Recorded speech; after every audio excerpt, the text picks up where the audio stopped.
अलीकडेच गेल्या एका वर्षात फक्त दिल्लीमध्येच 143% डॉग बाईटच्या केसेस वाढल्यात. काही लोक म्हणतात की हे कुत्रे लहान मुलांसाठी धोकादायक आहेत, म्हणून त्यांना मारून टाका.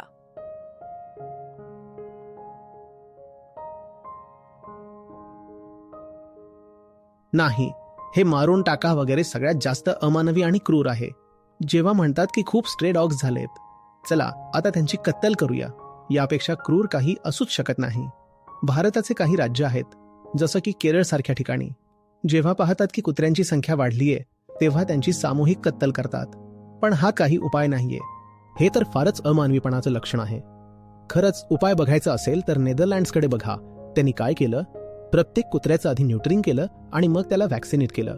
म्हणजे आधी पकडा, मग नसबंदी करा, मग व्हॅक्सिनेशन करा आणि नंतर परत सोडा. या प्रक्रियेला म्हणतात CNVR, म्हणजे कॅच, न्यूट्रलाइज, व्हॅक्सिनेट, रिलीज. आज नेदरलँड्स एक स्ट्रे डॉग फ्री देश आहे आणि तिथे असाही नियम आहे की तुम्ही भावनेच्या भरात पाळीव कुत्रा घेतला आणि नंतर रस्त्यावर सोडून दिला असं करता येणार नाही.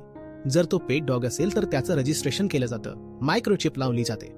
जर कोणी असा डॉग सोडला तर त्या चिपमधून लगेच समजेल की मालक कोण होता, मग त्या मालकाला धरतील. कारण तुम्ही जर एकदा कुत्रा पाळलात तर त्याची पूर्ण जबाबदारी तुमची आहे. तुम्ही तुमच्यासोबत ठेवा त्याला नेहमी, तुम्ही त्याला रस्त्यावर सोडू शकत नाही. आणि आपण हे शोधायलाही तयार नसतो की ही स्ट्रीट अॅनिमल्सची इतकी वाईट अवस्था का झालीये. आपण शोधायला हवंच ना, पण आपण ते करत नाही. म्हणूनच विजडम लिटरेचर खूप गरजेचं आहे. म्हणून आज प्रेमाची भावना जितकी महत्वाची आहे तितकीच समजूतदारपणाचीही गरज आहे. प्रेम असायला हवं, अगदी योग्य गोष्ट आहे ती, सगळ्यांमध्ये असावं. कोणी त्रासात दिसलं तर लगेच मदतीला धावायला हवं, हे व्हायलाच पाहिजे. पण त्यासोबत शहाणपणही लागतं.